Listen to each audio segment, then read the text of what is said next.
What's going on, everybody? How you doing? In today's video, there's a donation request. This is from Mike. This is Fleetwood Mac. The song is Oh Well Part 1. This is early Fleetwood Mac. Fleetwood Mac is a band that I've heard a lot of and played a lot of, but never dug into their music. So if it's not a hit or something like that, I don't really know it. So this being one of them, and this also showing me that oh, there was a Fleetwood Mac before Fleetwood Mac.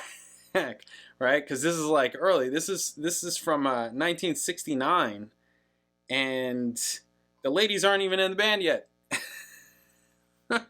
So this is Peter Green. Peter Green wrote this song. This will be cool to check out how this sounds. If you're new here, please subscribe. Check out my videos, all kinds of videos, reaction videos, bass videos, music videos. Check it out. If you like the channel, you want to support the channel, you can hit super thanks underneath this video. You can hit me direct in the description. I got PayPal, Cash App, Venmo, Amazon wishlist, mailing address, and I do donation requests just like this one. So if there's something you want me to listen to, talk about, watch, hit me direct, PayPal, Cash App, Venmo, in the notes section. Leave a link, leave a description. Let me know what you want the video to be on, and I'll make the video. You can also email me at jpanreadsemail@gmail.com. Thank you, guys.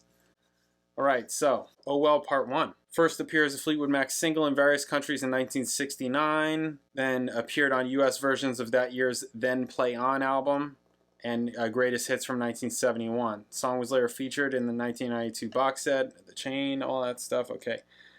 Composed in two parts, Part 1 as a fast electric blues song with vocals, Part 2 as an entirely different instrumental piece with a classical influence. We're doing Part 1. This says it's 2 minutes and 19 seconds, but the one that we're doing is 3 minutes and 33 seconds. And Mike says, I'm not 100% sure, but I think the radio single usually left off the last minute outro. So I think that at least based on what he sent me, this link, that's accurate. So this is a 2018 remaster. First part of the song features a fast blues riff played by Green, then joined by Danny Kerwin and bassist John McVie, before a musical silence punctuated only by Mick Fleetwood's cowbell percussion. Green sings a brief verse with no musical accompaniment before the riff begins again, and Kerwin plays a solo. Another silence precedes the second verse and replay the riff. Alright, blah blah blah, okay. Oh Well Part 1 has been viewed by music critics as one of the early crossovers between blues rock and heavy metal. Oh.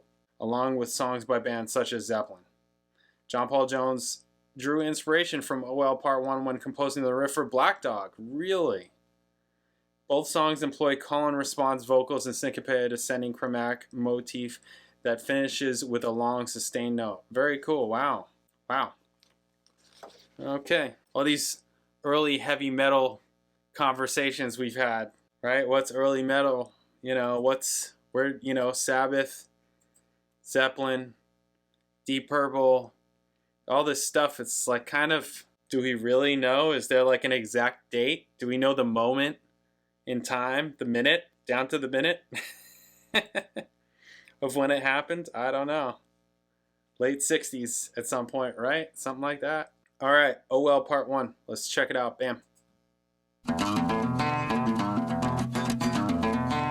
Cool.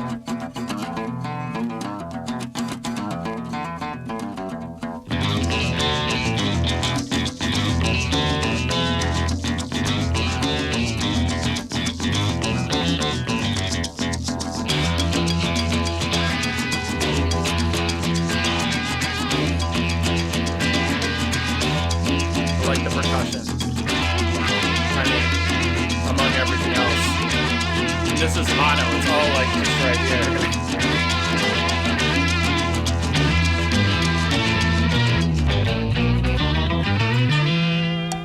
I can't help about the shape I'm in. I can't sing, I ain't pretty, and my legs are thin. But don't ask me what I think of you. I might not give the answers that you want me to. Cool. Take the vibe. Ooh, well.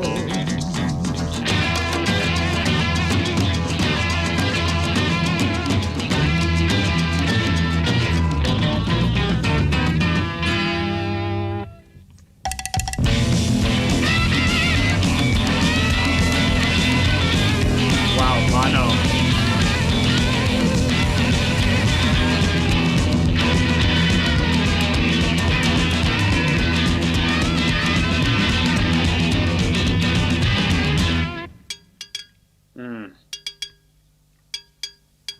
I talked to God, I knew he'd understand. He said, stick by me and I'll be your guiding hand. But don't ask me what I think of you. I might not give the answer that you want me to.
So this is the outro that he's talking about, is usually cut.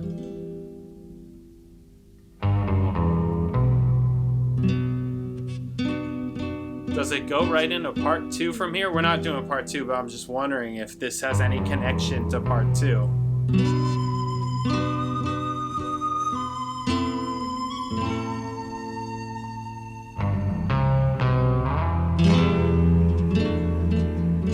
Strings.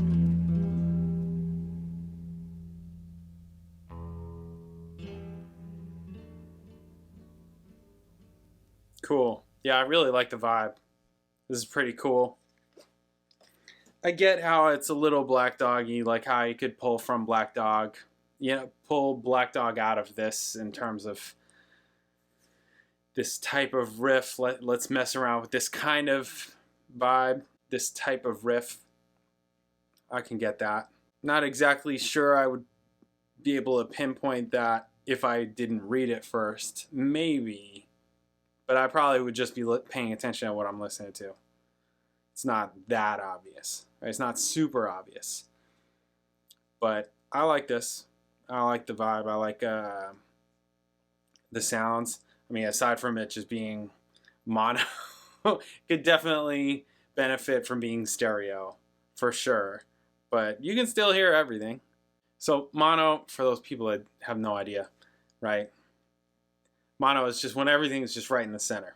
Everything is just right in the center. Lots of like the old recordings are like that, like Beatles and Beach Boys, like old stuff. I know there's stuff that's older than that, but you know what I'm saying.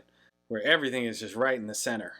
So really mixing kind of mattered. Mixing always matters, but when everything is on top of each other, you know, making sure you can hear everything is kind of a thing. As opposed to like you can't just move things.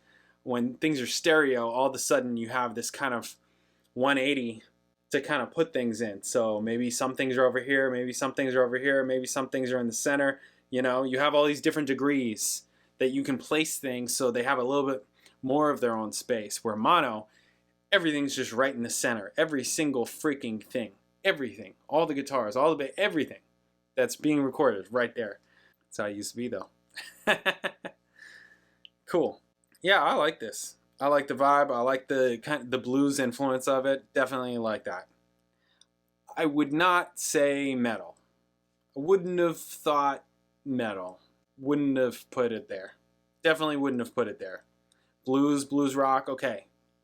Metal, I don't know about that. Don't know if I would say that. But I really like it. It's very cool. Definitely my style. Awesome. All right.